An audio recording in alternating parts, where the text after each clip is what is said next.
Welcome, everyone, and thank you for tuning in to another episode with Everyday Ordinary. In today's episode, we are going to discuss and talk about children flying alone for the first time, or maybe the second time, as well as children being accompanied by their parents on a flight.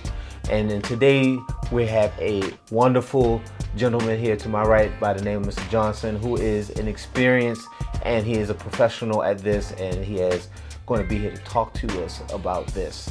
But before we get started, if you have yet to subscribe to this channel, please consider doing so, tapping the like button, as well as leaving a comment on this discussion. With that being said, let's get started. So, Mr. Johnson, please tell us a little bit about yourself. Well, first, thank you. Yes, sir. Yes, sir. Appreciate that. So I've worked for my company for about 14 years. I am a flight attendant. So any question you have for today, I'm pretty sure I can give you the good answers for it. Oh man, I like that, man.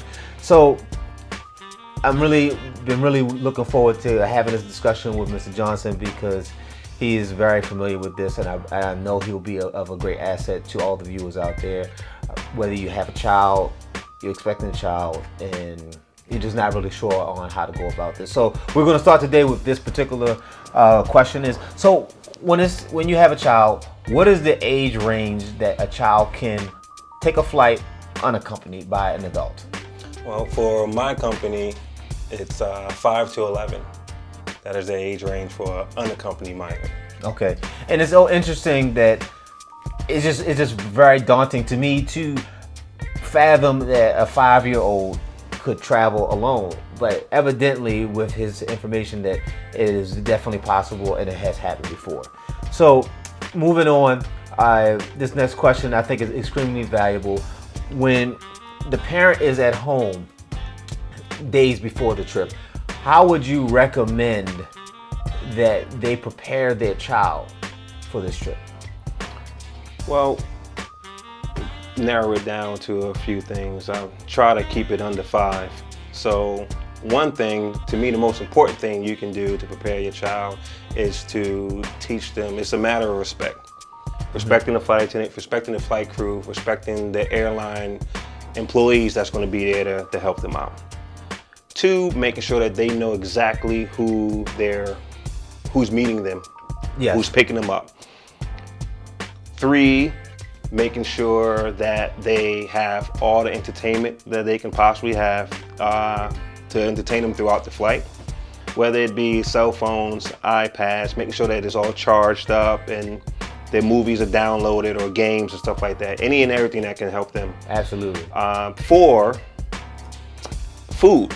Making sure that they have their favorite snack with them, making sure that they ate prior to getting on a plane, or maybe you're running a little late and you couldn't get there early enough, making sure that they have food with them while they're on the plane.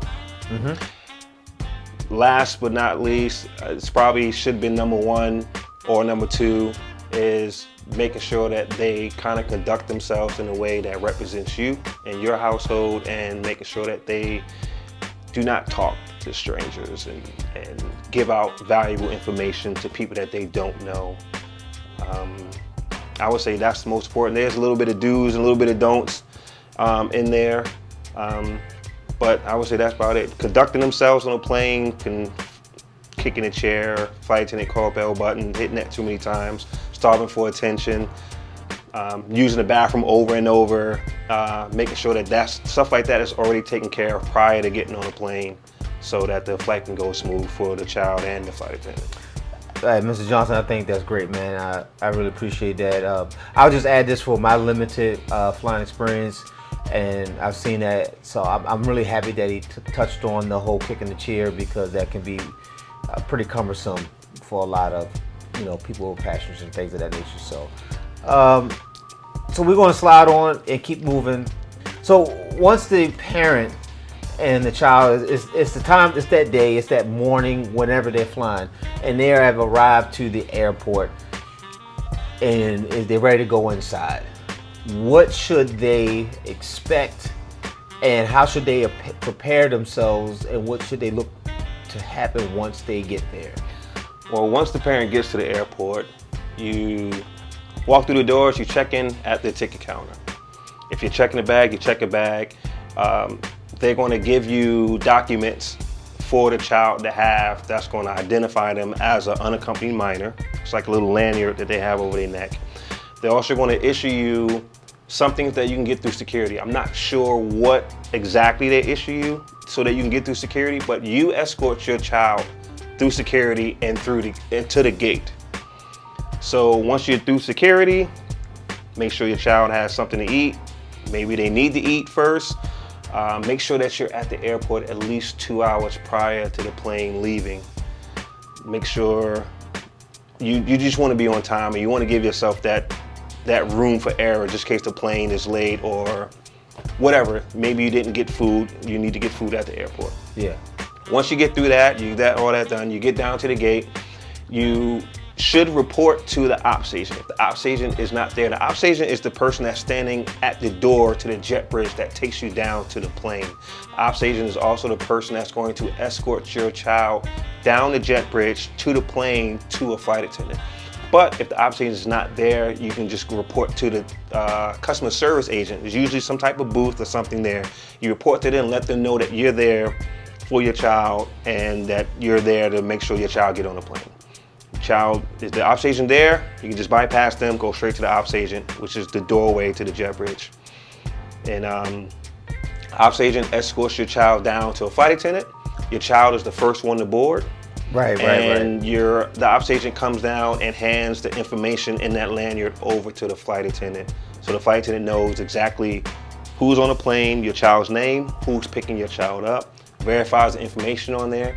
Your child is then handed over to the flight attendant, and the flight attendant puts your child sits up front in this row 2 by the window, to where the flight attendant sits, the flight attendant can always see your child.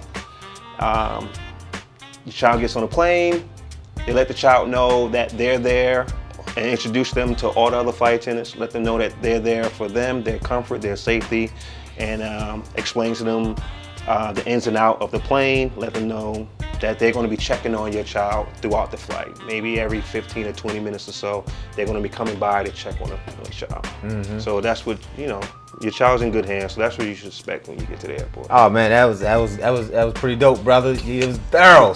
You covered everything. Hey man, I'm trying. Hey, and that speaks to his knowledge and the main reason why he is here today, because of his intelligence as it relates to being on a plane all the time and having your child, at the great importance. So now we're going to move on. So the child is on the plane and everything is going smooth. We just going to look at it as a perfect situation. The child is just great. Goes all the way wherever he has to go. So when he arrives there, my thing is like once he gets there, what should the child expect from the flight attendant that's on that flight? And also the person that's coming to receive them, let's hypothetically speak, say this is their first time doing this. What should they expect when they arrive? So the child should expect that the flight attendant is going to deplane the child first. Your child gets on first, your child gets off the plane first. And your child is never not escorted. Your child is being escorted the whole time during this flight and beyond. So your child is deplaned first. The flight attendant takes the child up the jet bridge and into the terminal, and hopefully the parent is standing right there. Usually they will ask the child, do you see your dad or your mom or whoever's there to pick you up? And if not, if the parent isn't there, maybe the parent's running a little late. Depending on the duration of the time that the parent gets there, the flight attendant will hand the child over to a customer service agent. The customer service agent will take it beyond that point, take the child to possibly a holding room until the parent arrives. But if the parent is there, we have to, after the child identifies you, we have to identify you as well. So we need to see your ID to make sure that you are who you are and that your name, you match what's on the paperwork for us, saying that this is the person that's picking the child up. The parent is, what the parent should expect is the plane coming into its gate. Once you get past security, once you get to the airport, they're going to issue you something so that you can get through security again, because you're picking up an unaccompanied minor. And on that, it's going to tell you what gate you need to go to and things of that nature. You get down there, and you just expect your child to walk off the plane, and all is bliss. There we go. There we go. If you're running a little late, for whatever reason, if the flight attendant is not there, your child is going to be with a customer service agent, which they probably have them in some type of lounge, like I said, some type of holding room for your child, so your child is not sitting there alone. And sometimes they have multiple kids there. Sometimes stuff happen, weather happen, flights are delayed, and sometimes they have multiple unaccompanied minors that the parent is not there yet for them. So they'll be sitting there with other kids and just waiting on you to get there. Sweet, man. Appreciate that. That's some pretty good information. A lot of that I was unaware of, and I'm really happy that he really went into that pretty deep to share with everyone that type of information so that we'll know going forward. So now we've covered the whole flying alone. So now we're going to move into if a parent just had a child, they're an infant, and they're not walking, so they have to be carried everywhere. So what should this parent expect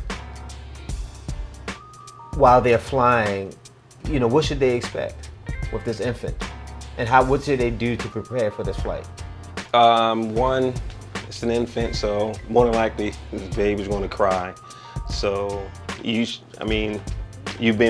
with your kid all the time, so you should know things like that.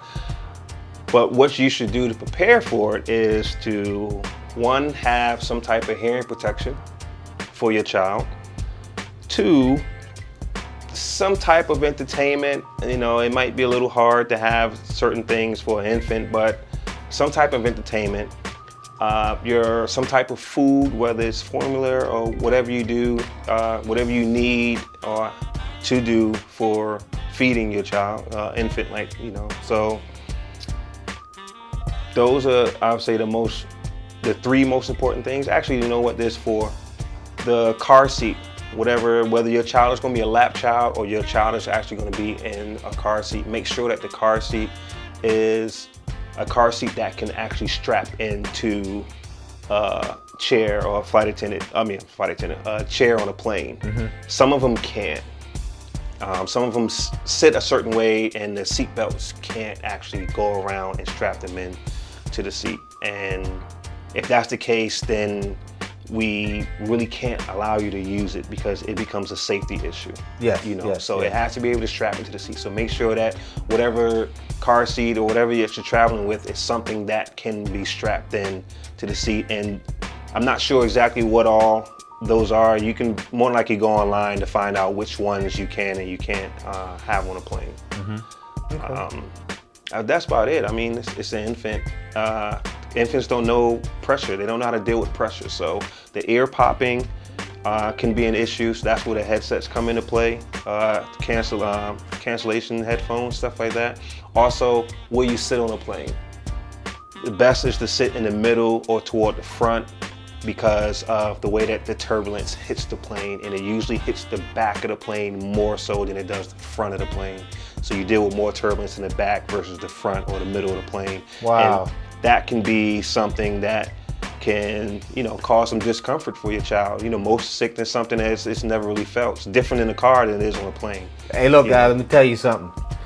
I'm sitting in the middle or the front from now on because all this I can do without all that.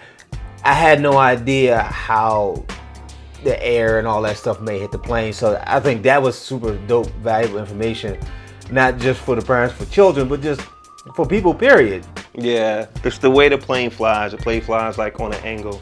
Doesn't fly leveled off, flies on an angle. So the air comes in and usually whips and hits the back tail of the plane more so than it does the front. So you feel it more in the back of the plane than you do in the front. Yeah. I also want to add one other thing. I just thought about it, that, and I'm pretty sure all parents will automatically do this, but I'm just gonna say it anyway. Just have some sort of blanket, because I know for me sometimes them airplane flights with the air blowing can be kind of chilly on there. So you just want to have that just in case, but I'm almost certain that 99.9% of parents out there will have that. So, also, real quick, it just came to me. The back of the plane is usually colder than the front of the plane. okay. The plane is broken down in sections where the pilots can't, they don't have like a thermostat. They can't set it to just 70. Yeah. It's either going to be like kind of hot or cold. Yeah. And the front of the plane is usually warmer than the back of the plane. Okay. All right, guys, that was good for you all. Hopefully, you all appreciated that. So we're gonna move on to this next and this final part, and this is can be perceived as great, or it could be sensitive to some people and parents more or less, because it's going into that space where when parents are traveling with their child, and my personal experience, I've been on some flights where it seems as though the child is a lot more active, a lot more reckless, a lot more energetic than when they are alone. I've been on flights where I've seen children alone and they are peaceful, they're chill for the most part, way better. So leading into the question is, when a parent is traveling with a child or multiple children under the age of 11 or around that age, what type of etiquette do you recommend for that whole situation? The parents, the children. I mean, I know you can't really tell people what to do and how to do, but it's good suggestions just to make the whole flight experience as best as possible. So, you remember back in the day when your mom said, we're gonna walk in this store, don't you touch anything, don't look at anything, don't even look like you want anything. You know, that will be the best thing you can do for your child. When you get to the airport, you let them know, look, you stay at my hip, don't touch, don't look, don't even think about wanting anything. But all jokes aside, the most important thing is I find that if a kid has some type of entertainment, they're pretty much cool for the most of the flight. Making sure that they entertain, make sure that they're fed is one of the most important things, if not the second most. The number one is being respectful and conducting themselves in a way that suits your household and you. Respecting you and themselves and the people around them is the best thing. Not allowing your kid to kick the seats, not allowing your kids to make a mess at the seat, leave trash everywhere, and just pretty much cut up throughout the whole flight, making it a little less, desirable for the people around them that are flying, with you on their plane. So being considerate of that, but also the people around you being considerate that, you are traveling with children, and sometimes children are going to do things, but they only do what their parents allow them to do. So making sure that they're well entertained and they're well mannered, having that good firm talk with them prior to the airport, maybe having it again once you get to the airport, making sure that they went to the bathroom before they got on the plane, making sure they got food before they got on the plane, or something to eat while they're on the plane. I would say that was the best things you can possibly do to prepare yourself for, a family that's traveling. Fantastic, man. I really appreciate that, and I hope all the viewers out there appreciate that. This wraps up this discussion for today. If you found this valuable, please hit the like, and if you have a comment or anything that you want to share, let's have a discussion. Please put it in the comments below so that we can have a conversation about this. But to wrap this all up, I truly appreciate you staying with us this whole time, and hopefully you learned quite a bit. If you haven't done so, please consider tapping the like button, leaving a comment, and subscribing if you haven't. I really appreciate you staying with us this whole time. This was a great discussion. I think this was a great learning experience. Until we meet again, peace and blessings.